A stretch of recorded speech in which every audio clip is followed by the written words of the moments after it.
Not on mine. It says waiting. Wait. Oh, I'm not in the frame. What's up, y'all?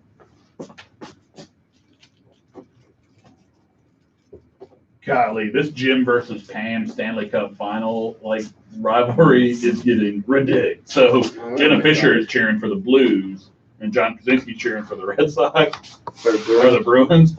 And John Krasinski just tweeted from Game 7, and he goes, and somebody's like gonna walk by and goes, "Oh, excuse me, What's up, Landon? It's Roy." Like the guy that played Roy. So he's got Jim and Roy are cheering for the Bruins against Pam. That's tight, though. All right, ready? Already? Are we ready? Yeah. Hello, everybody.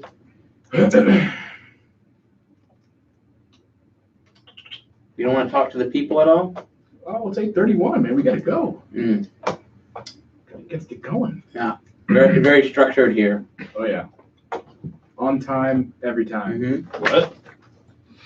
So who did what now? Do we have the link to this posted on our thing? Yeah, I just retweeted it on MOTS and DS. You ready? Cool. Well, what's up, Atlanta? Let's try this again. What's up, Atlanta? This is the Mouse and South podcast brought to you by Dirty South Soccer and the Palatial 680 The Fan Studios.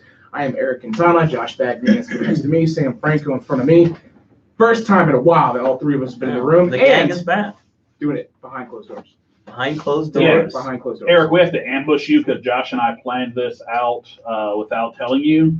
So how was your vacation, first of all? It was fantastic. I kind of disconnected myself from everything. So if you haven't seen me tweeting, I was gonna say, you were off the grid. I got on every now and then, so I posted some stuff on Instagram, but for the most part, I just try to kind of push myself away from everything. Because you were hammered the whole time, right? Yeah, let's be serious. The main thing I heard was there was some rum involved in you were at the beach, right? What was your drink of choice? So Pensacola from Monday through Friday. Let's go through the drinking, okay? Because this is okay. So what was the most drunk you got there? That was Saturday night. With Okay. a lot of rum. First of all, is Eric? Yeah. We've hung out a few Oh, times. a little Cuba Libre but action. we haven't I don't know hung, what it was. we haven't That's hung what rum out. and Coke is. We haven't hung Oh. out when you were, like a bunch of drinks deep Sure. before. What is drunk Eric like? I don't know, I'm stupid. So the same as Sure. okay. Yeah. Wow. So he handles his liquor well. My decision making clearly is poor, and I say things that I clearly regret. I might be a little louder than normal, and Wow. That is super loud. That sounds like everyone. I'll be very ambitious with the things that I attempt, whether it's dancing, hitting on a girl, doing some courageous act of nonsense. Yeah, liquid courage. Oh, Yeah. Okay. I'll be a little. Do you, when you go to the beach, do you switch up what you drink at all? You mentioned the rum. You don't strike me as a routine No. rum This guy. was specific to the wedding itself. Basically, if we weren't having beer, which I don't mind drinking beer, but this is a very heavy beer, and it was a very heavy dinner, so I kind of wanted to keep it. Not that rum is all that light. Well, you but switch up to lighter that lighter, helps you drink more. Sure. And it gets you drunk faster. Efficiency. Life is about efficiency. Exactly. Yeah. So the wedding was Saturday night, and that was a lot of rum wedding? and Coke because that's the only liquor they had. They had that, and then Huh. red wine, white wine, and then a local beer from a brewery. But one of those weddings with only one liquor selection. Terrible. Shame on them. I didn't mind. But hey, a lot of Open weddings bar, nowadays just do beer and wine. So Shame on them. Open bar, I was like, cool. If you only had beer and wine at your wedding, your marriage will not last. Dang, Josh, golly. Harsh. I'm just kidding. I've been to 5 weddings recently that were just beer and wine too. You spend money on my free alcohol. No, but at the beach itself, Monday to Friday I was in Pensacola. Then I met up with my family on Friday at a different Airbnb in Destin. But Monday through Friday was Mexican beer. What are we talking here? Coronas, Mm-hmm. Modelo's, Mm-hmm. Tecate. Oh yeah. Mexican beers. Dos Equis. Unfortunately, Dos Equis, first 2 days were perfect. Every day else I was there. Every other day I was there, it rained heavily. Oh, the weather was bad. Oh, yeah, that's true. I heard it was yeah. great the first 2 days. Mm-hmm. Every other day after that. was crap. Did you go to the Air and Space Museum down there? It's very nice. No, I didn't do anything. It was bed, beach, bed, beach, bed, beach. I went to dinner once. I didn't really want to do anything else. I went by myself. Monday through Friday, I went by myself. So Oh man. that was nice. So you were just going out and getting drunk by yourself? At the Well, beach, you knew yeah, people sure. that, but you knew people at the wedding that were there too. At the wedding, yeah, sure. Oh, okay. Friday through Sunday, I was hanging out with people I knew. But Monday through Friday, You were in Destin? I was in Pensacola, Okay, hanging out gotcha. by myself. Gotcha. Well, further up the Pensacola old hanging out by panhandle himself. there, Gotcha. Pensacola, I'll go back. Super cheap Airbnb. I got the room, shared the room. First time I've done that. That was an experience. Oh yeah, how was that? It was perfectly fine, honestly. Hmm. I would totally do it again with this specific, the people that lived in this house. Yeah. Because I obviously know who they are. It was a little scary at first because I'm walking into a stranger's house and I'm going to be in a room while they're sleeping Right. under the same roof, and they have no idea what I'm capable of. I have no idea what they're capable of. So it's this weird tension for like the first night. But once you break the ice and get to know them a little bit, it makes it easier. You're less anxious. But I would say that first night I was like, You went this into a little bit? This is weird. I'm not gonna lie. Like going over to someone's Yeah. house that you don't know, that's a little weird. Well, we missed you, man. Let's not do it in Orlando. That's all I'm saying. Yeah, no Orlando. Because we'll get bamboozled by someone Airbnb welcoming in a Atlanta United fan, and then first night we're there, we got It ends up like silly Saw. string all over our No, face. no, even worse. You end up in like a Saw yeah. remake. Oh yeah. Regardless, but that was my trip, so that was fun. I haven't done that in like 10 years, so Nice. Well, I'm glad you enjoyed it, man. And I plan to do it again. welcome back to the The real world. to Atlanta United Twitter and First day back at my job, I was like, no, I want to go back. No. That's all. Which I'm sure is how everyone feels when they get back from vacation. But yeah. Anyways, nice to get back to Twitter. Nice to get back to the Atlanta United talk. I didn't really love what I saw today out of both the U.S. Women's National Team and what happened with the Charleston Battery. Let's dive into Charleston Battery first. The debacle US that Open Cup, was yeah. U.S. Open Cup. The debacle that was, I don't want to blame specifically Charleston Battery, although they are partly to blame here. But looking at what happened last night, Atlanta United arrives at in Charleston, and they're prepping to play 7:30. They're warming up. All of a sudden, game postponed. Eventually, game canceled. It's now been moved to Fifth Third Bank, Kennesaw State University Stadium, or the stadium at Kennesaw State, and it'll be played tomorrow, 7 o'clock, ESPN Plus, or 7:30. 7 o'clock. Mhm. Behind closed doors, which is why we make the joke about being behind closed doors today. Yeah. Behind closed doors, specifically mentioning the fact that they don't have enough time to get security and staff the facilities there at Fifth Third Bank in order to invite the fans to attend. I will say sucks for Charleston. I will say you probably should have had your affairs a little bit more organized, knowing that Sounds this like a could have been a mess. possibility. It's interesting. I mean, you kind of would wonder what's going on behind closed doors. Charleston did, in their statement today, say that they had found a place to play, but it was deemed unsuitable by U.S. Soccer, Honestly, more or probably for the less. same reasons. Well, yeah, the weather in the area, like it's not just going to affect one stadium It's there. at USC Bank Stadium, right? Yes. Yeah. And who knows what Formerly location Blackwell. they finally settled on. This makes more sense. Well, did you see the name, the different list of You're saying USC Bank? It's MUSC Health. MUC Health? Sorry, yeah. But there was a list of like different schools. I think Carl. College of Charleston was Was the one of big one them. they were going after, and they said thanks but no thanks. We take care of our pitch best we can, and when it rains in Charleston, it rains hard, as we were talking about on the radio show earlier. So, but what's interesting to me about the whole thing is, I mean, why on earth? I mean, we were here reading the tweets coming from the press box from Doug Roberson, Christopher Meister up there covering the match. And we heard it at 7 o'clock. The pitch does not look good. Yeah. This does not. I mean, and Charleston continued to try to force the game through until the last second. So real quick, they thanked the College of Charleston, Wando High School, Oh, yeah. South Carolina United Banthams, What is I think that's PDL, the Panthers. Yeah, Greenville Triumph SC. And PSL. I assume that those are 4 different soccering entities in one way or the other, whether it's just the field or whatever. And I imagine that those are the 4 people they called, and none of them could work it out. They also thank Savannah Sports Council. This is an official And the release from the battery. statement from the battery about the rescheduling, and then USL for, I guess, helping out. Did you guys sense, I mean, kind of reading through their press release, and that there was maybe some tension between the two sides? I yeah. wouldn't be surprised if Oh, this yeah. actually kills I thought it was any- interesting that Atlanta United just up and left this morning, Wednesday morning, which good on them, because Charleston was trying to force this game, and it was clear the pitch was not going to be in much better condition today than it was last night.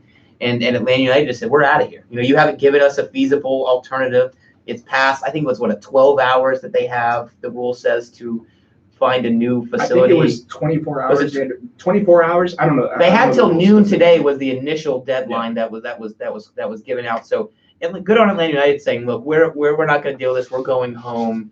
You haven't provided a suitable place to play. And at the same time, you brought this up on the radio show, Eric, that several USL players came out and said, if this was our team in Charleston, we would have been forced to play the match, which I think is a little indicative of that, yes, Charleston was trying to force this match through because they had success. It's like, that's a similar USL things. problem, though, No, man. I agree. To be fair, I don't know exactly what the comment was. I just heard it. I think it was Soccer Down Here that I heard them talk about a player saying something like that. I just want to make sure I give that person credit so that if I'm wrong.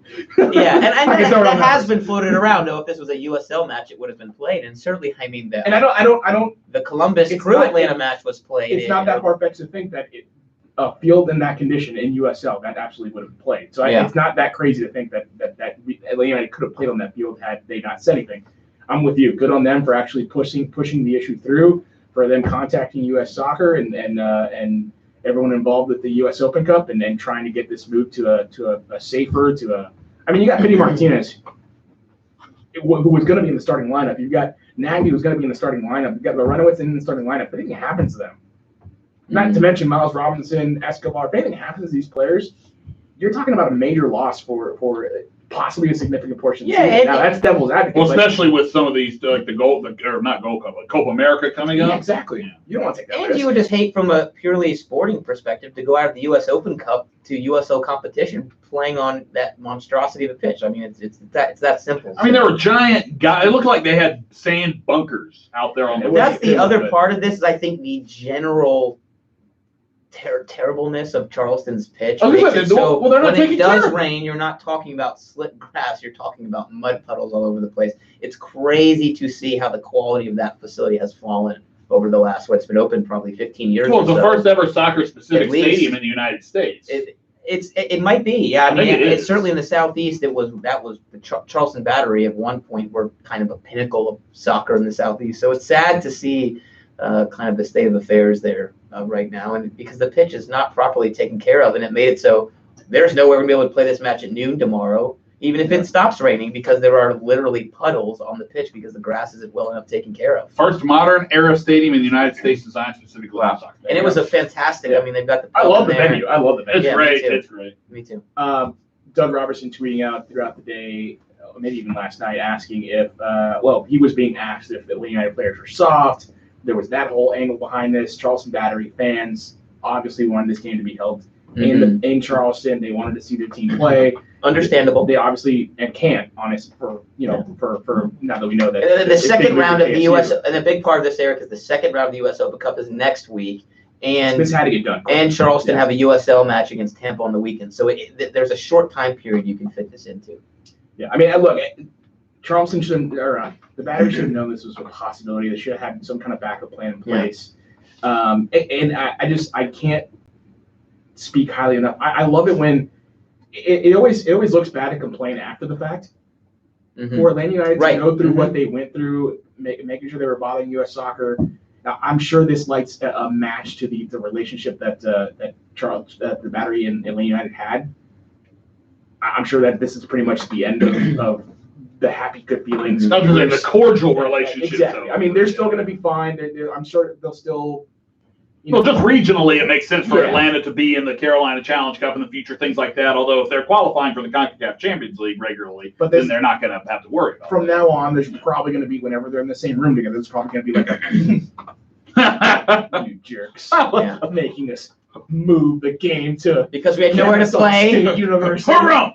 Just because we had nowhere to play doesn't mean we have to move the game, right? I thought in your general direction. For a while, I saw tweets about there being a potential forfeit, and I was like, that wouldn't be good for anyone. Because I want to see we talked about starting lineup and what we could potentially see tomorrow night. And if you're listening to this Thursday, obviously later today, but you're talking about getting to see Carlton, Pereira again, Romario Williams. Yeah, you get Mikey Ambrose on the left side at left back. You also get to see Pogba, or you would have gotten to see these players had they played last night. But that doesn't look like it's good. Well, now being at home and not needing to travel, the more veteran guys, you could possibly make changes to the lineup. I kind of hope that doesn't happen. Yeah. Maybe some lineups to the bench in case things go a little squirrely and you're down a goal. That's where I think in the second half. But I mean, you were looking at I like the lineup, to be honest. Mm-hmm. The only change I'd make is maybe someone in for Romario Williams because I don't really trust him. You could. I mean, and of course, there's the international player limit in U.S. Open Cup as well, so it's a little dicier. But I think the 11 you trot out back to front, you've got Alec Cannon goal, which is very interesting. Obviously, as who else would it be though? Local guy. No, but if you go back to front, you've got some talking points.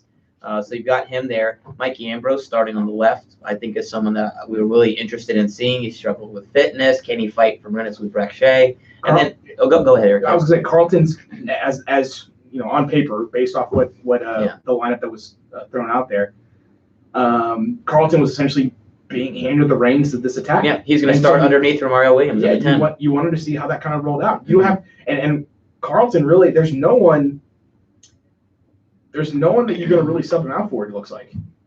Maybe defensively, but in terms of an attacking presence there at the number 10, maybe you can switch different roles, different players. But he seemed to have been given kind of the reins of this attack at that number 10 spot. You got Navy Larenas around him. You got Martinez on his right. Pereira, we've seen what he can do on the left. So he's got a nice, stable group of players around him that he can play off of. It was going to be fun to potentially watch and to hopefully see him kind of, I don't want to say rejuvenate, resurrect his young career, but show us something that proves that either you belong on this team or you're valuable to a different team. It's a huge opportunity for him, and we kind of talked about this on the radio show, but I think one of the struggles Andrew Carlton has had is that he's been given a lot of responsibility playing the number 10 position for a team, Atlanta United 2 team that is okay, but you're not playing with the same 11 every week. And then we've played with Atlanta United in the U.S. Open Cup in the past. It's been more of a second team as well. So obviously it's easier as a playmaking type of player playing underneath the striker with a lot of attacking freedom. Obviously, it's going to be easier to do your job if you have quality around you. And that's why it's such an opportunity for Andrew Carlton to not just play in that kind of cam spot underneath Romario Williams where he'll have freedom to do as he pleases in the attack, but also that you've got P.T. Martinez on your right, Pereira on your left. Romario Williams, obviously a backup 9, is not, it's not Joseph Martinez, but someone that's played minutes at MLS level. And then more importantly, you have a really solid holding mid pairing in Laurentowicz and Nagbe, who are announced as the starters behind you, who enable you to play creatively and not worry too much about defensive responsibility. So not only is it a chance for obviously Andrew Carlton to prove himself, but the players around him give him a better opportunity to do that. So hopefully, when we watch this match tomorrow or tonight, whenever you're listening to this, you will see Andrew Carlton start to form some relationships with those top players around him and maybe make a statement for minutes later down the line in league play as well. And I'll say this too about, Carlton. I'll take it a step further. You said it was a big opportunity for him, huge opportunity. It's also, there's a big risk here that if he doesn't perform well in this spot, because, he's been given kind of chance after chance after chance in terms of the professionalism you talk about, the off the field stuff, and that's the reason why he hasn't really been able to break into the team with any kind of regularity. Well, he's got that opportunity now. And if you're a guy that is in the doghouse or maybe not viewed on the same level as some of your teammates, and you get this opportunity and you don't do well with it, I would say that, look, he still has a very long career ahead of him, hopefully. But in terms of opportunities to impress with Atlanta United before they would make a move, he probably doesn't have as many of those as a guy in his position would normally. And those opportunities are few and far between on a team with as much attacking talent as Atlanta United. So I think if you read between the lines a little bit, you kind of mention Sam the issue with his professionalism, and this is not us spitballing. Frank de Boer said that he did. That's one of the things that he can work and improve on as he continues to develop as a professional. This is Frank de Boer saying, all right, Go out, despite all this other stuff, with the level of training or whatever he's frustrated with, the consistency with the twos. Here's a golden opportunity for you against lower competition with a large portion of the starting 11 playing around you to prove what you can do. Absolutely. So I think it's critical. I think if Andrew Carleton is playing important minutes later in the season and league play, this might be the match we look back on where he really showed what he could do. The only issue I really had with the starting 11 that Frank DeBoer kind of put out before the match, before what was supposed to be the match, and again, this could change, so I'm not expecting this to be exactly the same now that you're playing at Kennesaw. Brendan Moore was backup goalkeeper, which, wow, I'm fine with. That's not a big deal. Michael Parker, Breck Shea, Rometty, Gordon Wild, Justin Merrim, and Brendan Vasquez. The only issue I really have is that there's no one, if you are down one late in the second half or halfway through the second half or at any point where you think you need to bring someone off the bench to kind of either change a pace or kind of a different kind of game changer or something like that, you don't really have anyone coming off the bench. That's that. Mm-hmm. No Tito. And of course, you do run into the international player limit. Right, sure, here. I get that. But I think we'll see some of those players dress coming back home. You don't have to ride the bus to and back from Charleston. So I think, particularly maybe even Brad Guzan dresses as the backup. For example, goalkeeper. I could see Kressel being on the bench for this one, just as an example. Absolutely, yeah. I'm trying to think who else off the top of my head. Maybe Tito. Yeah, I mean, Maybe. You could see Tito. You could see a straight swap with Joseph for Mario or something like that. My question is, maybe these players are on the bench and then they not necessarily start or even play minutes, but if they've needed, they're there. I want to know what Frank DeBoer. I mean, obviously he comes from Europe where there are many different competitions. Within a year. Even in the Dutch league, you've got the normal Eredivisie, and then I'm sure they have a similar kind of cup competition running through. But I wonder how he feels about this competition because it's not one where I don't think, like if you look at it, like for example, you look at like England, they have the FA Cup, or Spain, they have the Copa del Rey. Those seem to be looked at in their respective countries with a lot more clout than the U.S. Open Cup is looked at.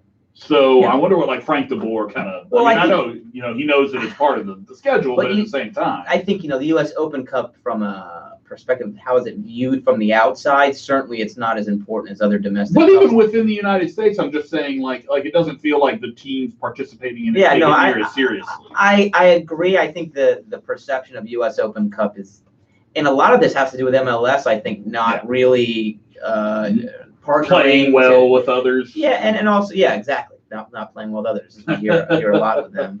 I think for Frank DeBoer, I mean, it's kind of.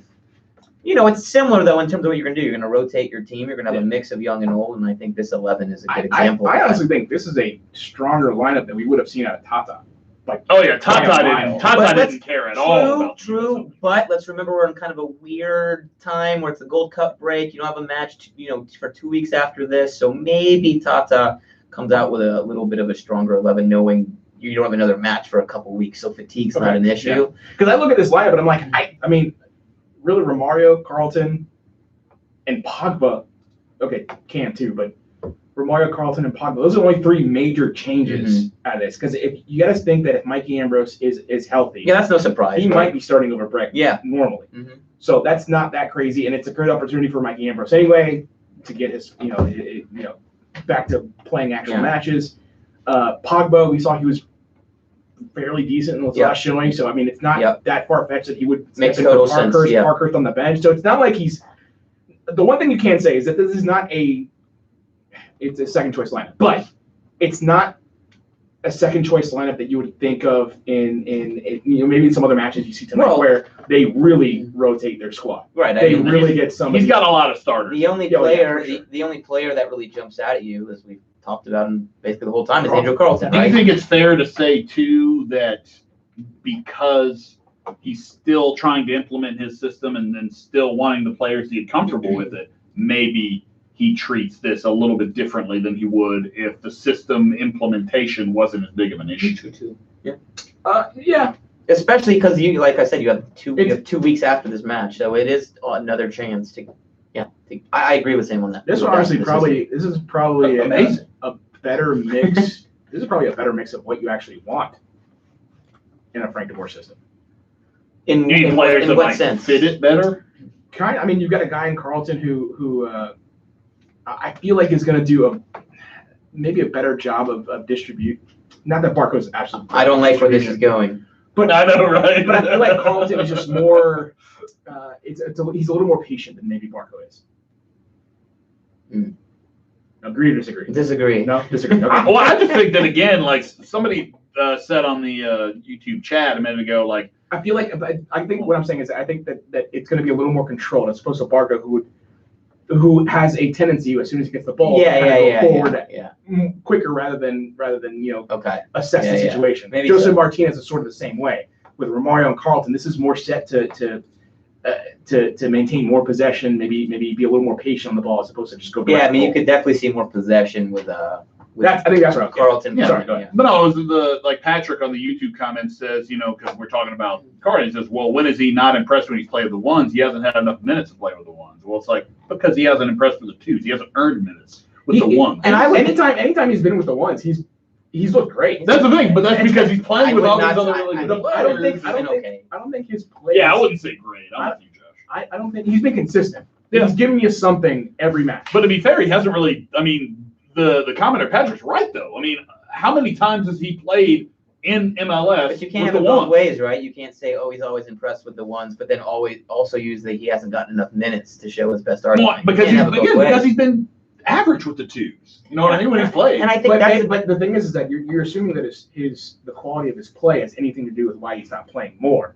That could be a completely different discussion about his professionalism off the field, how he trains, how he takes. I say that's a professional athlete. That's why you're seeing guys maybe like Brandon Vasquez dress over him. But I think if he had the quality to get on the field and make a big difference, I think we would have seen him. Yeah, I agree with that too. Yeah, but I do think that hurts him with respect to getting into the youth national team pools. My problem is that maybe that's why you started addressing Brandon Vasquez. So, but I mean, he has the quality just based off the number of minutes we've seen out of him to at least make an impact late in the match.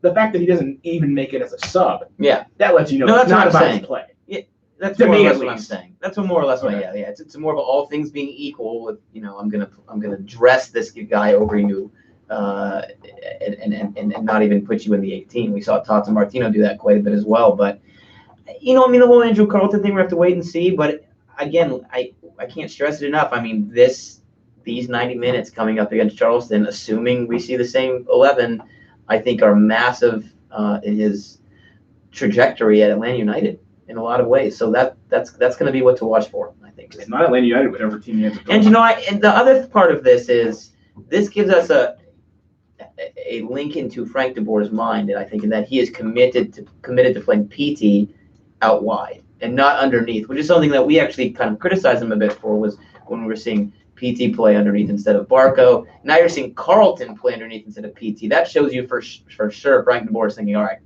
PT is a wide player going forward, because otherwise you put Carlton wide and PT underneath.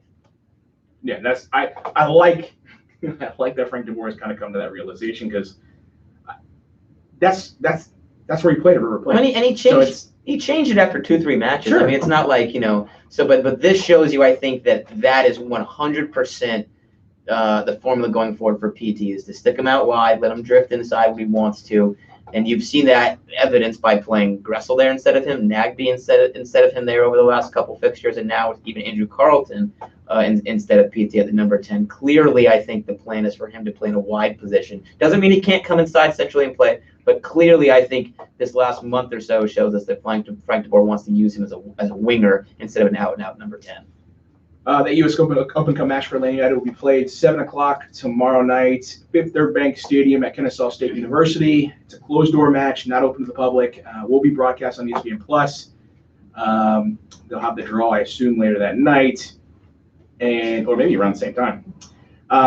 The reason for the closed door is because, according to the press releases from U.S. Soccer and Atlanta United, immediate rescheduling of the event was with insufficient time to secure staff and security personnel at the venue, which to me makes 100% perfect sense. And you can say this all you want, but I still think if this game had been played a week later and it had to be played in Atlanta, they probably do closed doors. They do this stuff in international leagues all the time when this kind of thing can't happen. They'll close up the doors because this was supposed to be a Charleston home game, and they can't control the weather. I know, Josh, you were saying earlier, like, well, if they can't host the venue, then they got to find somewhere else. It's like, well, I mean, they can't do that in their own city. I agree that, yes, logistically, it's an impossibility to get that much security, get that, ticket holders, concessions, like all the things you have to have a game in a stadium. Yeah, they could not have done that in time. So that's why the game is going to be closed doors, obviously. But at the same time, if the game was supposed to be in Charleston and then you're going to play in Atlanta and open it up to Atlanta fans and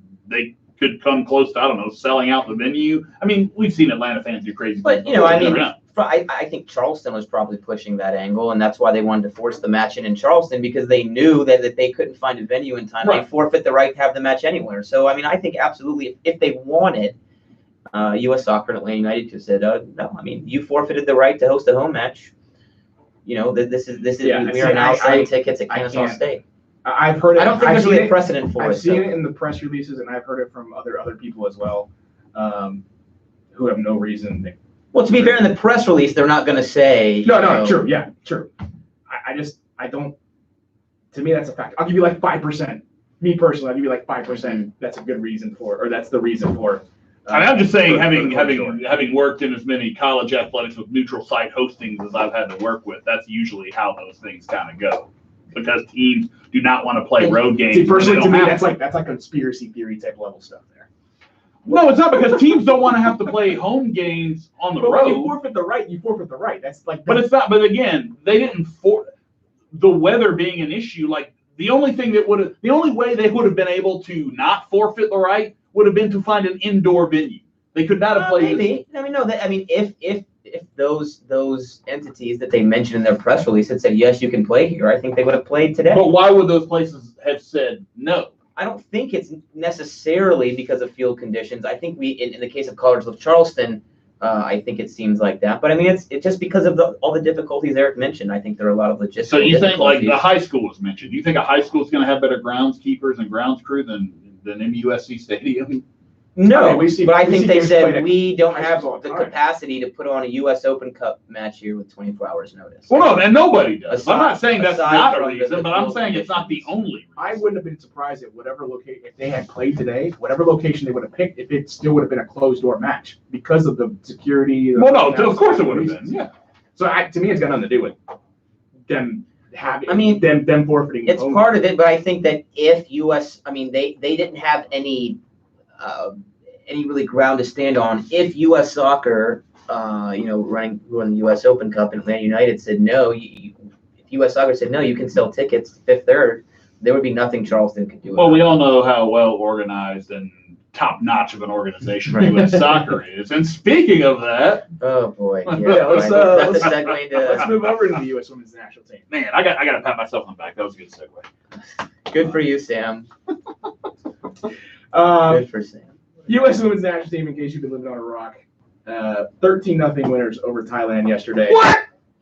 Really? A game that got out of hand. 13, you said. That's sorry to interrupt. They just scored again. So yeah.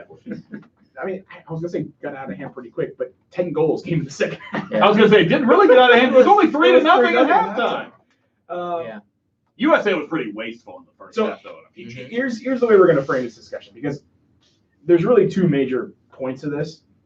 One is 13-0 obviously is a lot of goals. Wasn't running up the score. Second is celebrating. You can put this marker. You can put this marker anywhere. After the fifth goal, after the sixth goal. Yeah. Where's the line? Where do you draw the line? Celebrating. You just got to put the line somewhere. But wherever you want to put the line, celebrating after that point in that fashion. The way they were celebrating. Yeah, the way. That's the other aspect of this. Is it weird to me though that the only really ridiculously over the top celebration, for me at least, was Rapinoe's? I thought Allie Morgan was over the top. I thought the coordinated swag surf Why was did you over say the top. Allie Morgan, by the way? That's the second time you said that. What? Isn't Have you heard people say that? I don't think I've ever heard really anybody say that. Okay. Who's she married to? I guarantee if he made it up. He's a Hispanic guy, right? I'll look this up. Let's look it up. We do know that hometown guy Dansby Swanson is dating Mallory Pugh. Is that true? But no, I think that okay, so let's Servando Carrasco. We need to oh really? He might go to Arsenal actually. let's close this down. Yeah, get this back in. So before we get into that other stuff, I think from the sporting standpoint, awesome for the U.S. women's national But yeah, team. let's start with the 13 goals themselves. Well done. Awesome. Yeah, no problem with that. Good performance. You did what you're supposed to. Thailand didn't make it hard on you. Not at all. And then I saw Elliot Beaven mention it in the chat here. And of course, you can watch this live on YouTube, recording every week. Saying 13-0, nothing wrong about the score, but cool down on the celebration. See, I think no one has a problem with the fact that 13 goals were scored. A minority said you should just have stopped. The scoring. 2 or 3 loudest on social media or Yeah. in media in the broadcast itself, they're the ones that everyone kind of wrapped their argument around or wrapped their response around. I think 99% of the people that watched that match saw 13. Classic Eric percentage. That were US Classic. that were US fans. A large majority, I'll put it that way. How about that? Large majority of the people that watched that had no problem with 13 goals. In fact, they were like, yeah, 13 goals. I said go get another The one. goals themselves were not the problem. Yeah. That's not running up the score. And plus, it is running up the score, but there's nothing wrong with running up the score in the World Cup. Yep. And Where a goal differential makes a difference, and you're playing in a group where a team could possibly do the same thing to a team like Thailand. no, because Sweden, you saw Thailand how they were dropping 6 or 7 players into the box and not marking. So that was zonally mark in the run of play with playing 7 defenders. That was U.S. women's national team against an average high school of girls. that was not a real game. Here's a question. If we got, and I know you know a lot of really let's not do this. good. Let's not do this. No, you don't want to do Because it's apples and oranges, and you just say it's like the Alabama versus the Cleveland Browns argument. The Cleveland Browns are always going to beat Alabama. But That Thailand team looked like that's one of not the the worst point. teams I've ever seen. But the Thailand were awful, and I think you've got to. They gave up too. That's a bad look them. for them. You talk about a bad look for the United States. Thailand completely folded. You have to criticize Thailand for not showing a little more fight, because when it becomes just let's minimize our embarrassment here. You got to play a little bit more physical, maybe a little more direct. Maybe have someone else take your goal kicks. Surely someone could have kicked it more than 35 yards. Goalkeepers, I don't know. One of the most impressive parts of this Women's World Cup is seeing how the depth of talent has improved from top to bottom. When you look at Argentina performing well, Chile, Jamaica, respectable against Brazil, but certainly you still have some outliers, and you saw that with the Thai team. They have a couple of their players play college in the U.S. It was the one that Morgan consoled was also went to Cal Berkeley. It was not a professional grade of opponent, and that's why I think the goal celebrations were a bit much. That's the other aspect of this. The goal celebrations, again, you can put the marker wherever you want, but after that, and to me, it's like the 5th goal. The first one in the second half, I'm cool if you're celebrating that. Officially seals the deal if you really had any doubt.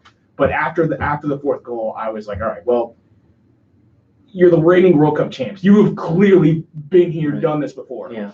You're definitely not acting like it. Well, and I think the main thing is and we talked about this on the radio show earlier.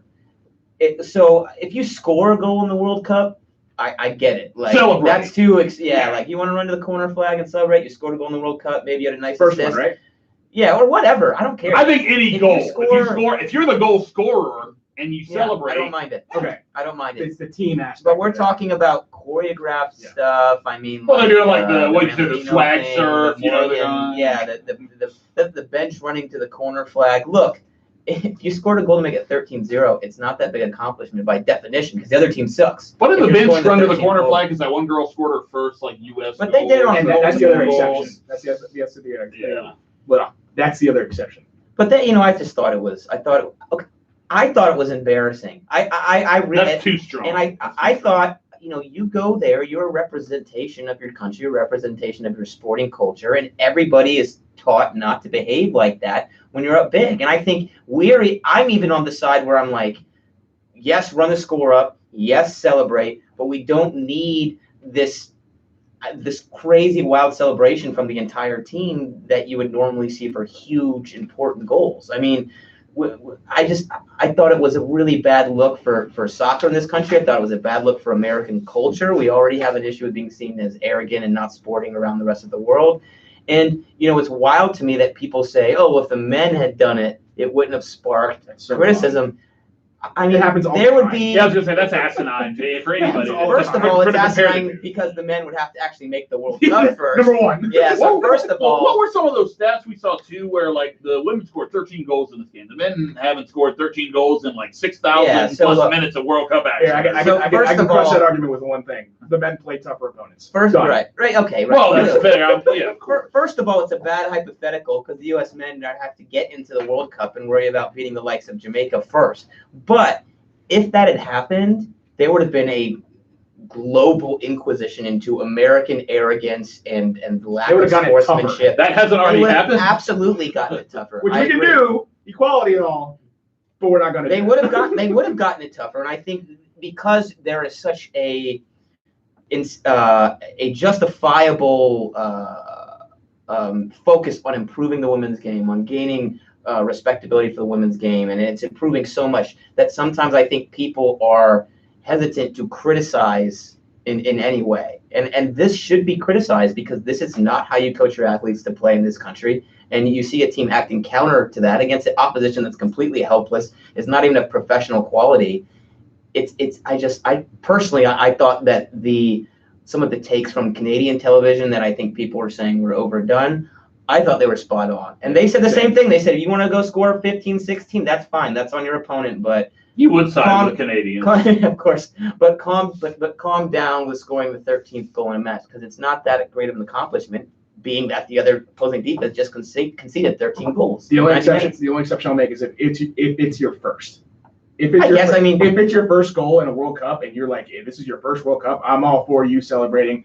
But the team itself. Right, no, we all so you're saying that like Alex be, Morgan shouldn't have even celebrated her fifth goal? A slap on the back, something tame, not a coordinated, choreographed. Well, that's different, of course. Yeah. I'll say this. Look, I think that we, as sports fans, a lot of the times, like, take sports way too seriously and put sports on this pedestal where I feel like we need to be reminded a lot of the times that, these people are out trying to kick a ball into a net. It's not, this grandiose, like, super meaningful thing in terms of what it does for, humankind. Mm-hmm. It's just a soccer game. Mm-hmm. And granted, this is the World Cup, the biggest stage, but still, like, all these people, like, virtue signaling and going out and, like, just slamming this team for what they did and everything. Dirty Bird person here on our YouTube comments makes a great point. Kind of seems like people are just struggling to come up with something to complain about. I feel that way, and not so. Look, I will say that, yes, they probably overdid it. I'll even go that far. But I also don't care. Like, I'm one of those people that says if you don't like it, do something about it. So if somebody didn't like it, maybe USA, the next team they play, Chile, or if they play Sweden in the third group game. One of them can do something about it, or the teams the USA play, they can do something about it. It's like, look, these are games, these are sports. It's supposed to be fun. They're supposed to be celebrated. And I think a lot of the time we put it on this pedestal and we're like, oh, you got to treat the game with respect and blah blah blah. We're talking about 13-0. I know it's an outlier. It's a rare circumstance that you see something like this. I will put a lot of the blame on the Thailand Soccer Federation, whatever that's called, because they fielded this team ultimately. They fielded a team that is not ready for this tournament, and it doesn't seem like they've put a lot into developing women's soccer to the point of, they just lost the game 13-0. And against Sweden, they could easily lose 13-0. And again, from a sporting standpoint, I think you probably, next World Cup, add a spot to CONCACAF, take it away from Asia. AFC have 5 spots, CONCACAF 3 in this World Cup. Yeah, that's ridiculous. When you consider Jamaica was a surprise just to get out of CONCACAF, clearly Mexico, Costa Rica would really give it to a side like Thailand as well. No, I totally agree with you. There's a sporting side to this as well. But yeah, I mean, and I think Chris Lombardi, we're studying, get your thoughts in on the chat, said the only reason we are saying they should have celebrated that way is because it looks bad. Yes. That's exactly right. It looks bad. Yes. You're representing your country at the World Cup. You're classy. Well, it's a bad look to some people, and then there's people like me that just don't care. And I think like Chris and Dirty Bird personally, the people in our comment section that seem to be kind of like agreeing, with me, some people just don't care. And I think a lot of it is like making this huge deal about it for a story that in our 24-hour news cycle, nobody's even talking about this. It's a 24 to 48-hour news story, but it is what people are talking about. So, people, everyone will get over this, but regardless, I do think it is a topic of discussion. And I mean, like I said, I was shocked. I was really shocked that they behaved like that. And it's not something I'm going to hold against them. I still want to go win the tournament. But I can just say it. Guys would have gotten much worse, and guys would have the U.S. men's national, whatever, any sport played by men. Reaction to something like that happens for a hell of a lot less than. Well, that's one of the weird things about this is people are like surprised or acting surprised this is an argument. This happens in every single sport when a team runs up the score. You have a 3-run lead in a baseball match. Someone flips a bat and everything. Baseball match. Sorry, baseball game. I love it. Baseball match. Oh yeah, it's the baseball match. You have a bat flip and everyone will go crazy. Up three runs, which is totally well, baseball is stupid, but yeah, I agree. But the point is, it happens for a lot. It happens for a lot less than any other sport. I saw the argument today that Alabama runs up the score just about every other week when they play a crappy team. They really don't.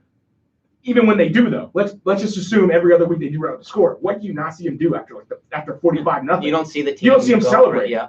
You don't see them going crazy on the sideline. Well, to be fair though, if you're going to use college football, you got to realize celebrations are like mostly banned. Yeah, but come on, where we're talking about, you see that it's there's a different celebration from 7-0 to 70. Exactly. And again, the player who scores, we're fine with. That's why people are so surprised about this. And I'm like, this is something that's debated all the time. And it's, as far as that type of celebration, it's pretty much accepted within sports culture globally and really just general like etiquette. You don't rub someone's face in something when they're clearly outmatched. I mean, you can beat them. I mean, that's the probably popular common assumption, but there are athletes that have done that. Yeah, no, of course. But again, we're talking about a team celebrating a goal. Come on, Jill Ellis. I mean, the 13th goal, the last kick of the ball, jumping up and screaming. I mean, it's just that. I mean, regardless, I'm surprised people are shocked they're being criticized because everybody knows that that's not the way you're taught to behave. You coach high school soccer. Oh, super high level. Yeah, let me tell you. Coach, and no, but it's not about the level of coaching. It's the reaction to it. So you played the team that you blown out before, right? Yeah. So I'm in coaching both girls and guys high school soccer. I've had those games where either I'm getting blown out or we're blowing out the other team. After the 6th or 7th goal, you know this is a wrap. After every goal, you just kind of like, cool, and turn around and walk back up and down the line. Absolutely. And you're done. Like, there's no celebration. It comes to a point in a soccer match where it almost isn't fun anymore. I understand this is a World Cup. I was going to say, there is a big difference comparing high school to the World Cup. But 13-0 is not nothing. You keep saying 13-0. That's the outlier because this doesn't happen very often. So we don't have. That's what we're talking about. Well, of course. But we don't have, like, you talk about this etiquette, you talk about this stuff. We don't have examples to go off. I mean, we have examples of teams like Germany beat Saudi Arabia 8-0 in the 2002 World Cup, and the players we talked about this. One of the players that scored the goal celebrated, but you didn't see what happened when Germany beat Brazil. What is 7-1? Yeah, I mean the players that scored goals. Like I watched the 7th goal earlier, and just to see, it was Julian Draxler who scored, and he did like a jump in the air and like the Tiger Woods kind of double clutch fist pump. It was, and it's just one of those situations where, they were muted, but I think a lot of that was too, those celebrations might have been more muted because they were in Brazil and they didn't want to get killed. Yeah, but well, maybe so. But again, I mean, you can look back through these types of results throughout history at any level, and yes, sometimes the goal scorer gets excited, but as you should. You don't see this, and I don't understand why people are making connections to like one or two players celebrating to go up big. Like you don't celebrate their goals. You know, the bench running to the corner flag to celebrate a goal. When I think of U.S. soccer, I think of Landon Donovan scoring the Algeria goal to put you through in the group. Man. That's worthy of running down there and celebrating with 25 players. 13-0 is not. And it's this has not. Feel free to send me some videos. I have not seen this happen really in any sport at this level. Yes, you see celebrations. Haven't seen it to this extent. It's a bad look for American culture. After the 13th goal, Jill Ellis is jumping up and down. Yes, you can see her jump up. She's screaming. She's So very. that goal happens in the 90. It was the last kick of the ball. I believe that. I believe that was literally the last kick of the ball. What did they think they were going to lose the game? Why are we celebrating? Well, I just don't understand. Are you actually that excited? Right. That's my question. Is why are we? It's almost like they were pretending. Because A, it's the World Cup, and B, I mentioned this on the radio show. Josh is one of these people that sort of haters. Well, you called out the team a little bit before the tournament. I think the gap is closing. Right. Yeah, you're saying that maybe this isn't, USA might not be the favorite to win this tournament. They're one of the favorites, but they might not be the favorite. And I think that narrative is pretty widespread. I think there's a lot in the media and the people that cover women's soccer that think that, USA is probably going to take a few steps back. And, I think there's a possibility that this team is playing very mad right now, or at least, they feel offended or whatever, because this has been, a team that's been very dominant. They are the defending World Cup champions. And maybe a little bit of this was letting off a little bit of steam, maybe just the fact that, hey, all these people are kind of doubting us now, so we wanted to make a step. And embarrassing Thailand is really embarrassing your fellow professional female athletes. And so Dirty. I've heard this in a few places. And Dirty Bird person said this in the chat. I'm just saying that's not the way to do it. And there's a lot of disingenuous arguments going on right now because, and we've heard this one a lot. A Dirty Bird person in the chat brings it up. What about the Dream Team?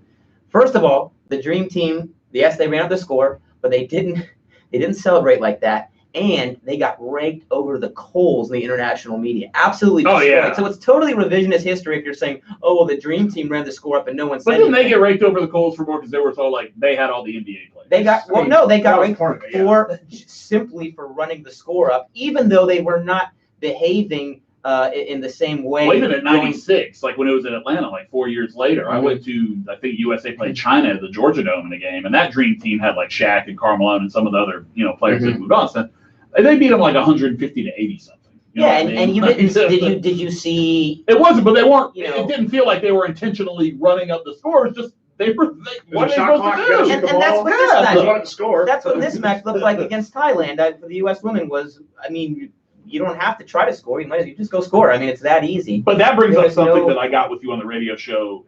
Let's not connect. Let's not pretend there's a gender issue here with that a men's team would not be criticized for this type of actions. They absolutely would, and they've been criticized for much less. But here's the thing too: when you're kind of looking at the way that I guess all these celebrations and stuff went down, it's very confusing to me that there's a lot of people out there that are making a lot of really loose connections and even comparing it to the German, that's a semifinal, all this stuff. It's men's versus women's. There's so many different weird comparisons you can have.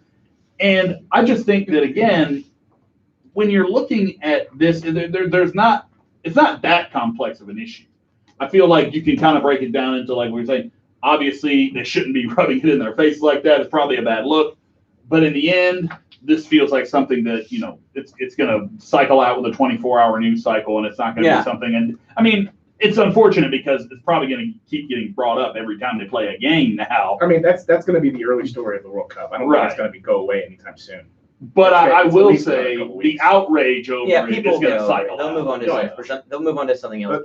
The one thing I will say, and I don't think it's really a problem with the U.S. Women's National Team, but do not let it happen to you, because you're going to get it 2 times as worse if you let it happen to you. Again, not that I think that the U.S. Women's National Team it has that issue or has to worry about that, because any team they face, I think they're extremely competitive with. So if it's going to be a blowout, it's going to be a 2-goal blowout, quote unquote. No, they put the target on their back big time. Oh, yeah, for sure. Do not let it happen to you. And I think I saw Alexi Lalas on Twitter talking about that today. He's like, if you're going to do this, and then now it's time to be ready for everyone to come at you really hard. And that's what I wanted to get to, because, we disagree on a lot during this segment, but I will say, can we all agree on this? They should just go ahead and embrace this now, right? Well, I think become the bad guy. Hopefully the conversation we're having as the World Cup continues is is the U.S. women's national team continuing to be ruthless and play good, expansive attacking soccer? That much for sure. And you're not going to see. I've watched almost every game.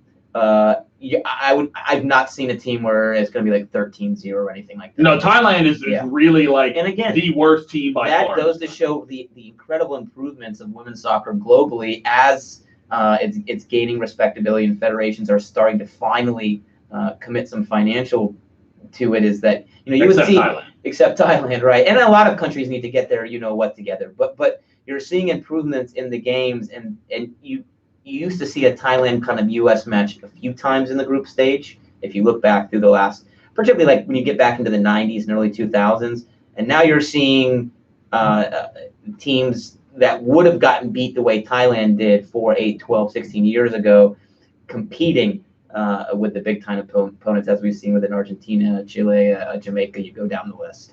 So I don't think the U.S. women's national team will have a chance to be in this position again. So hopefully we're talking about ruthless 4-0, 5-0, not wild 13-0 celebrations, because that's not going to happen. I'm just happy that they won a game like that. It's awesome. I'm happy that they're playing well because, again, as someone that, I watch the U.S. women's national team, but some of these players, for a lot of people, you don't really know. So I think that when you see I heard a lot of, people like you saying the stuff you said about the U.S. women's national team, and a lot of the other media kind of saying, all right, this is where they come back down to earth or whatever. It was good to see that because maybe even people like me started to have doubts just based on what we were hearing in the media. The competitive balance is a good thing. So I'm very interested in this tournament. I think it's been great to watch.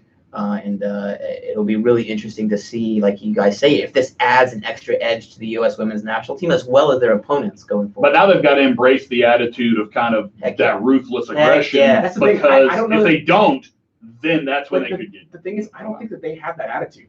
I think that's something completely created by a guy like playing Thailand. By a guy like Alexi Lawless, he'll put that image into everyone's head. That's not something of ruthlessness of ruthlessness of we're going to go cutthroat on everyone. I think that the U.S. women's national team was they were just playing. And I have no problem with the 13-0. It's the way they celebrated after the fact. And but I don't know that that's necessarily connected to this idea that they're gonna be like the heel of the tournament and this ruthless Darth Vader of the Women's World Cup. Oh yeah, this year. I think that's completely made up by a guy like Alexis. Well, it's made up, but it's a perfect American kind of role to play. But so I would like them to embrace it. If you like them to embrace that, that's one thing. But I don't think that that's something that's even crossed their mind. But see, hearing it from a guy like Alexis. I think that's not actually correct because even in just listening to Alex Morgan and her comments about the celebrations, and she says, and those people that are talking about, I'm just going to be happy to ignore those people. But that's kind of an above reproach kind of attitude. What would a Darth Vader type of villain of a tournament say? Yeah, come at us. We want you. Yeah. We're cutthroat this tournament. We're going to get what we deserve. Well, that might be coming. They would be much more direct, not this passive-aggressive nonsense that Alex Morgan threw out. Well, I think it's not nonsense, but I don't think you're trying to advance the story anymore there. I agree, yeah. And that's why I came back on I disagree, though. I think this team does have that because, they're very experienced now, and I think they're going to need it. If they're going to win this tournament, I think they're going to need it. All right, we killed that discussion, right? Yeah, that's enough. Oh, here it is. We can talk all day about it, but we're all dudes, so we have no say in this. That's right. That's true. That's the way it works. My apologies for promoting the patriarchy. Jesus Christ, Eric. No, he's right. He's right. How come we end every topic with, you shouldn't listen to us anyway? Just keep your penis out. I'm kidding. Relax. Yes. All right. Yes, please, Eric. MLSPA came out with player salary numbers, and there were some surprises. There were some. This is all I love when the salaries come. Really quick on salaries, though. We do want to say really quickly on the back end of that U.S. Women's discussion, they definitely deserve more money. They need to be paid. Yeah, we all agree on that. This has nothing to do with pay. And this also has nothing to do with pay, like anybody trying to make it. That's another debate, and we all while our opinions are nuanced, we all three think they're grossly underpaid and should. Absolutely. Yes. 100%. So don't get it twisted as us not being supporters. We purposely didn't mention that specific aspect of the conversation because we think it has nothing to do with it. Yes. Do we think they all deserve to be paid more? Yeah, but That's nothing to do with this. Seeing like Twitter and stuff go in on that, by the Yeah. way. Like, a lot of people Trying to like- connect the dots. It's I don't like, like what are this. you doing? It's the worst Yeah. straw man I've ever don't know seen. how Like, those good dots grief. connect, but Twitter always finds a way. All right, Joseph, the highest paid player, LA United played. Look, the highest LA United player. What's he, Still on some of them ramen toast. Yeah, $3,058,333, which is pretty much double what he made last year. Still kind of surprised because you look at some of the other. I'm trying to think who's the highest paid player right now. No, wouldn't it be what's his face for LA? Is it Vela? You're talking about Zlatan? No, I was thinking Vela. Wouldn't it be him? Let me see. You've got a few up there. You've got Al. Bastian Schweinsteiger's making like $5 million. Pozuelo's up there as well. Oh, Bradley's on 6. So yes, Zlatan is the highest. Yeah, Zlatan's the highest paid player, and to think that That's what I thought. you got a guy like Joseph Martinez who broke the record for most goals scored in a single season, and he's 1, 2, 3, 4, 5, 6, 7, 8, 9, ninth on that list. I'm surprised that he's not getting paid more.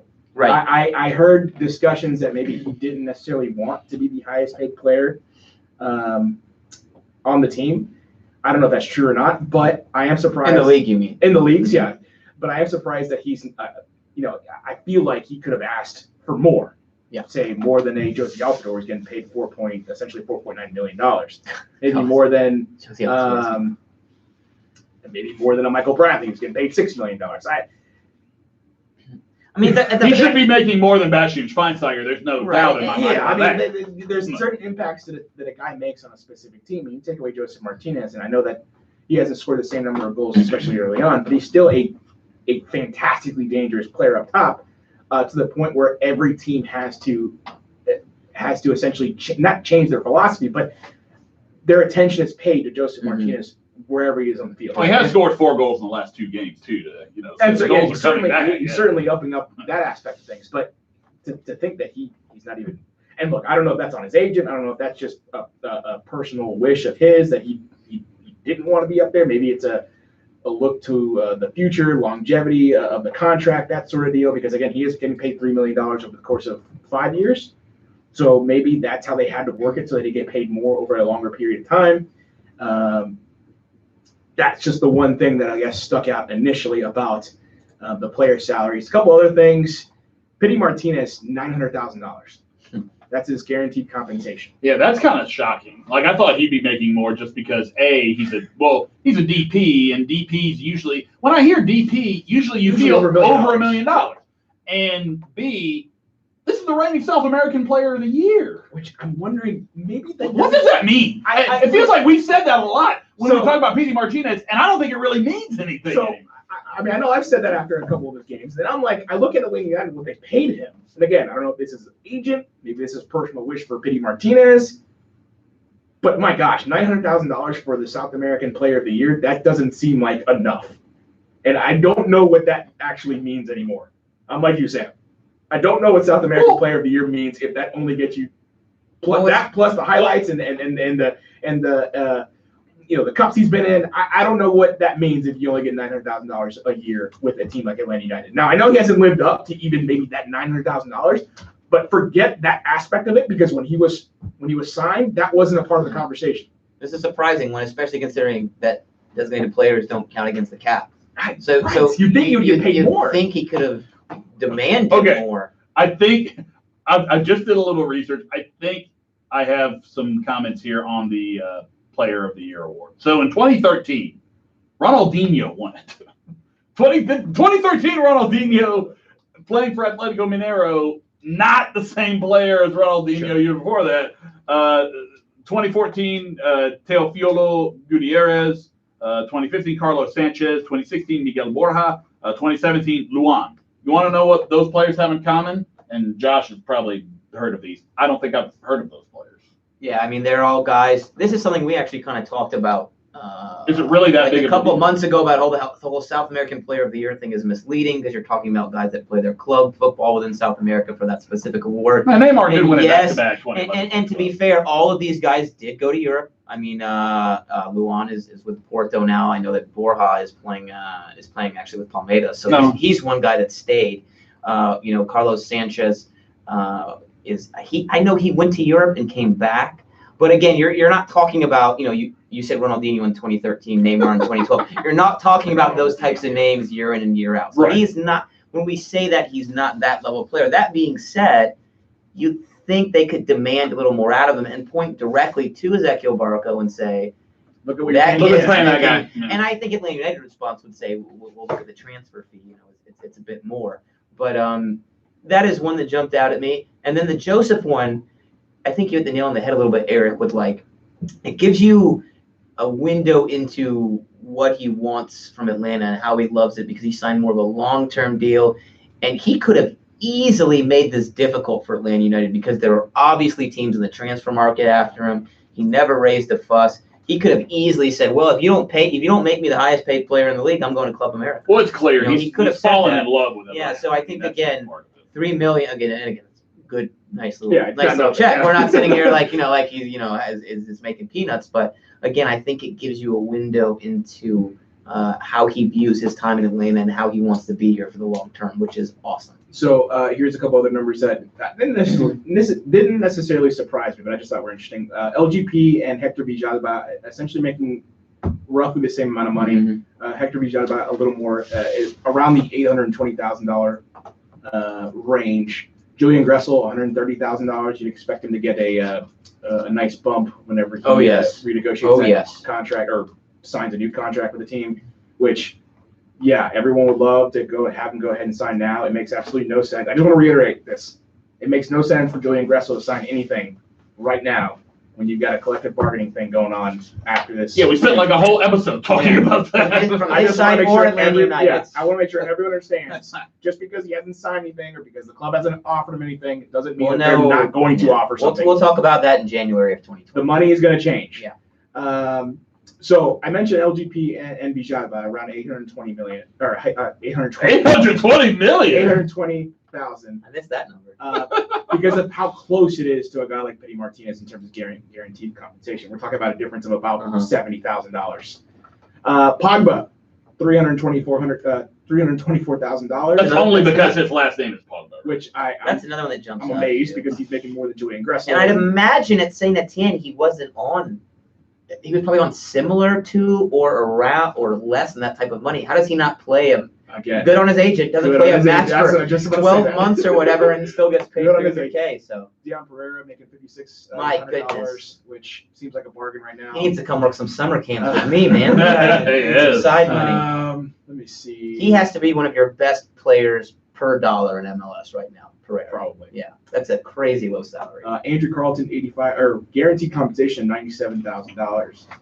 That's a nice chunk and and his number has increased a little bit every season. Yep. George Bello, guaranteed compensation of $79,000. Franco Escobar, $300,000. So that means Franco Escobar, regular starters, making less than Pogba. I think he's undervalued. Yeah, it's a weird one. Yeah, because you get the idea that like a good starting kind of TAM player is in that like 300 to 500K range, and Pogba certainly has not been that. Chris Goslin, which we don't really see or hear about anymore, $90,000. John Gallagher, around $70,000. Brad Guzan, guaranteed compensation, $740,000. I think when you consider what Tim Howard is making, I think you'll take that. Tim Howard's making like $5 million. Yeah, that is the worst. Is that the worst contract in the league? Alec, yes. Guess how much Alec Can's making? I wish I had his job. And he was one that was making. He was one. Is it $100,000? He was also on Pereira type salary when he first started with Atlanta United. If you can be good enough to make a professional league, but bad enough to never play, that is the greatest job. All the money, none of the blame. Like I always say, like backup quarterback in the NFL is the greatest job in the or maybe not backup. Third string quarterback is like the greatest job in the NFL because you're still making like $500. I think if we get zero out of Alec Can one second before you go deeper down the list, Eric, I think an underrated thing people aren't talking about, and he's a backup goalkeeper, so why would he? He's a really competent. He was not viewed as that when he came to Atlanta their inaugural season. I remember the conversations where Brad Guzan might have to fight for his job here. Yeah, but when he came, because he played so well above, like he played freakishly well until Guzan got here. So that did create, just because fans But were loyal to him. You also have to be realistic. I mean, he comes to Atlanta. He had made 7 appearances with Sporting Kansas City the year before. But before that, you're talking about a guy that was loaned out to a USL team almost every single season, hadn't made a ton of appearances. So he was not even considered I think, reliable number 2 within MLS when he first signed with Atlanta United. And he has definitely established himself as that. And certainly that salary indicates that. So cool local story that Alec is able to kind of build his career up into a legitimate backup goalkeeper at the professional level, which is great. Kid from Zone 6 to Cater, just like me and Joe. I'm telling you, Atlanta United pays their depth. Jose Hernandez, who we've seen, That's maybe $140,000. Greatest job ever. Like a Kevin Kratz, That's like 70,000 per minute. $222,000. Jeff Lorenowitz, $210,000. Which means Kevin Kratz getting paid more than Jeff Lorenowitz. Kevin Kratz, have we seen him yet on the field? We have. Kevin Kratz, to be fair, has contributed a few goals. Parkhurst was one that with $300K. Yeah, I'm still working. Okay. Working down the list. Well, we'll just go down the list. Okay, go down the Justin list. Merrim, $678,000. That seems like a steep price for a depth guy, but again, it helps that he's been in MLS for a little bit, so he can point to his previous contract where he got paid a lot and say, look, I'm worth at least this much. Darlington Nagbe, and I can understand now that I've seen some of these other numbers, I can understand why he's a little upset, because right now Justin Merrim is guaranteed more than Darlington Nagbe, $665,000. I think it's about market value for him, but obviously, like you said, Eric, when you look around. But that's true for all sports, when right? you look around. I mean, if I were to look at Justin Merrim's, if I'm Nagbe and I were to look at Justin Merrim's paycheck, and I'd look at him and be like, "Are you kidding me?" And I immediately go to my agent. Well, to be fair, though, I would have made the same complaint if he did complain in the preseason. I would have made the same freaking complaint. But Atlanta United never agreed to pay Merrim that much initially. That was Columbus. Yeah, salary you took on. That's true. But so that's not like Atlanta United were like, hey, Darlington Nagbe, we're going to pay this guy more than you. I know it's not that. I'm just saying, if I'm Nagbe, I want to see. No, now you look at that and you're like, wait a minute. Michael Parker's $300,000. Dion Pereira. Oh, we already talked about him. The Parkhurst thing, I think, almost guarantees that he took a pay cut to stay in Atlanta. Yeah, because I think he's making more like for another club. I think he's 400, 500K type TAM player. Rometty making $300,000. Miles Robinson, and I forgot that he was the first pick of the 2017 draft. $200,000. Good. And guaranteed compensation. Yeah, he's one that he's earning it. We always talked about previous seasons how he was making more than Gressel by virtue of being drafted higher. Yeah. Now he's definitely earning every penny of that. Breck Shea making more than Miles Robinson. It's funny, like right when this list came out, everybody went, "What is Breck Shea making?" No one has ever been so interested in Breck Shea's salary as the last 24 hours. Man, I got Vasquez on there, 150K. I should have been good enough just to be a depth guy, because man, there's. Yeah, I should have making more money than me right now. Jeez. Only if I spent a few more hours, I could have totally been an MLS player. Right? Was it 100? 100 hours? What is it? 100,000 hours. 100 hours. You were so close, Eric. Yeah, it was like a couple hours. Eric's like I put in a solid 60 hours of training over my 18 years. We were talking about these salaries earlier, and Josh was like 8 times blah blah blah. That's like 4,000, right? It's like try 40,000. That's the worst. Is I had forced me to start doing math, and that is always a disaster. So the good thing is that this isn't our money. Was that everybody on the list? That all the important people. Yeah. Now that we've aired out how much money everyone is making on the team. How much do you make, Josh?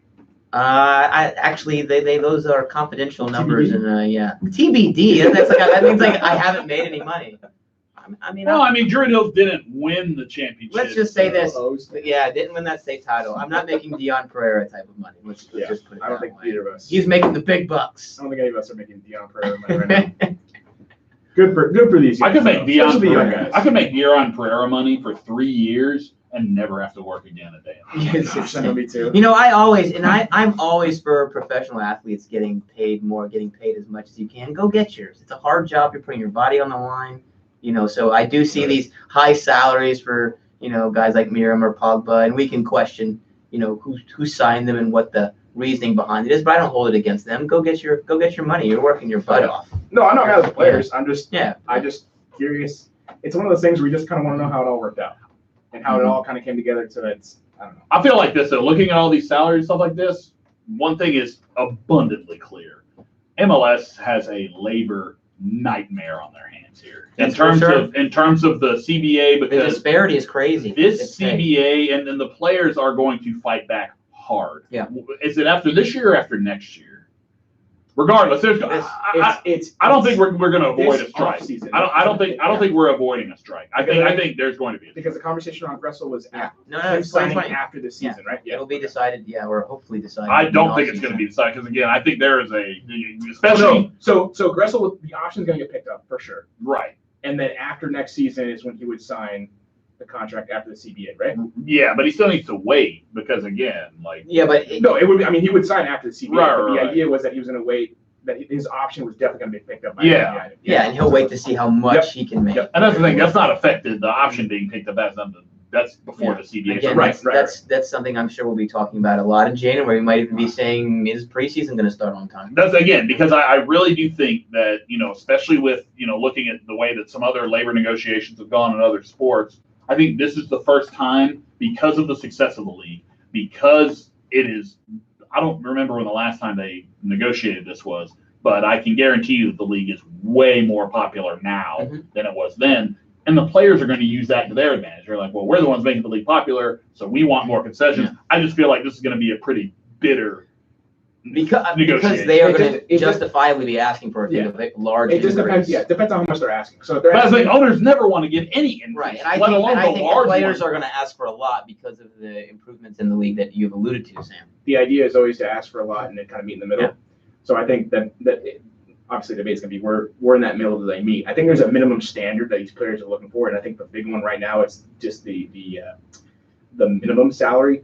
Yeah, for developmental player contract is an abomination. I think they want everything to be about 100,000. They want that to be the floor.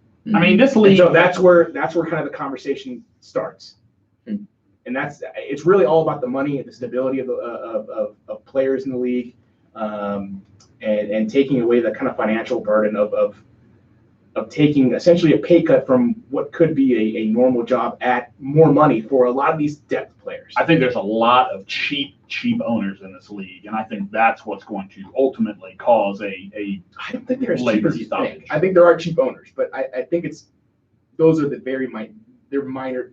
They're like one or two or three at most.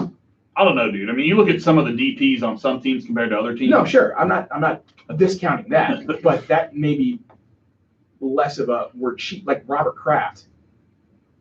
That's a cheap thing. Great point on the chat here too. So many hundreds of millions of dollars coming in from expansion fees too recently. Where's that money going to the players? My thing is for a lot of these teams, they're still not above the red line. So that's fair. Absolutely. That's absolutely. You got to keep the league afloat somehow. And they'll say that you need to show us some of the love that is generated from these top teams, and then that way we can improve our product. Absolutely. I'm not saying they shouldn't get paid. I'm not saying. So more revenue sharing is what you're saying. Well, that's one of the issues. I mean, that's going to be addressed. I hope they open the books. They're never gonna.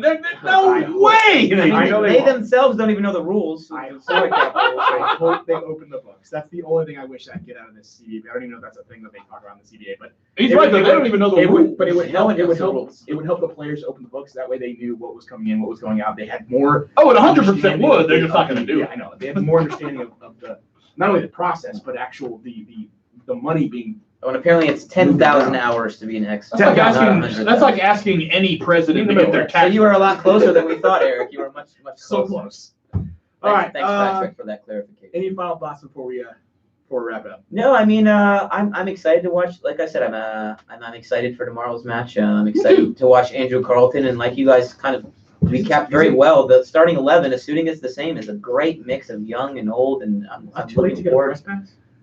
I know that we'll have a couple of our Dirty South boys up there covering the match. I don't think it would be because how could it be? But they just found us out. I'm trying to think. I leave work at 5. I can make it. Eric gonna slide in there. I can make it. I'll call Chris. I'll be watching the game from bowling alley. I'm going bowling tomorrow. What in the world? Oh, at Sam J. Franco on Twitter. You're gonna watch the game from on your phone? I'm gonna take my laptop. I don't know. Makes sense. They got going bowling during the game. Wow. What a date, man. Leave me alone. A date. True fans. What kind of date? There's no excuse. What, Sam? This is US Open Cup. Yeah, we take this seriously. You tell your date that. Yeah, I'm gonna be like, sorry, baby, we can't go. Wow, you're gonna call her baby? Well, I'm not gonna drop her name. Let me tell you, you already should not take this girl out on a date at all if you're gonna call her baby within the first 30 seconds. Just don't. You're already, you know, just get Okay, out. that was just Get a out while you're reflex. ahead. I was not gonna say her name, so Oh, a reflex. shut up. Sorry, girl, that I'm taking on a date. We can't go on this date because I have to stay home and watch USOC. Is this a Always works for me. is this a I'm gonna let her win type of date? Aren't they all?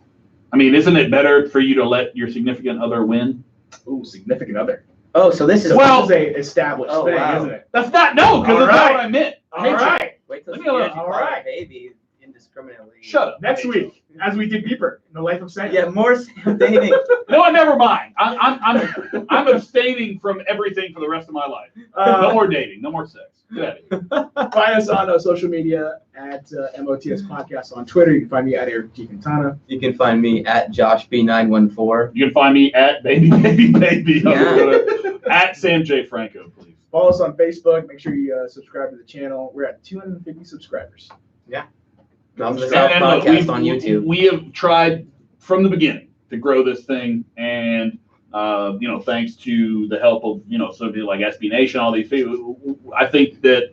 Oh, do we want to brag on ourselves? I think we do. Number. That's why I brought this Was up. it number 19? 19. 19th highest ranked SB Nation podcast. And think about that. That's Whether that's MLB, any NBA, sport.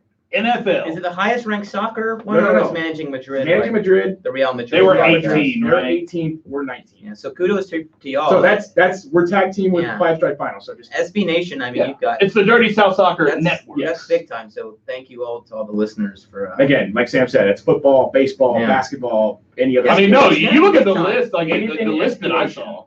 Anything SB Nation, typically a lot of them, like 90-80% of them have a podcast, and we're number 19 on that list. So. Shout out to our brethren too Nice. over at Talking Chop. Yeah, we're like number 2. Their podcast is like number 2 or number 3 overall in the entire network. And hey, Really? Atlanta sports fans. People say Atlanta is a crappy sports town. Bleep you, okay? If you say that, because look, I mean, we've got Look at our podcast two of the, numbers. no, but I mean that's big. That'll That shows you got that'll passionate show you. fans. Absolutely nothing to do that response with his beef with Taylor Twelve. All right, until next time. See you later. I don't have beef with Taylor Twellman. He's just an idiot. I'm just kidding. Nah, he just got really mad. Bye, everybody. He just got butthurt over Good night, something. y'all. Thank you. Like his response was just super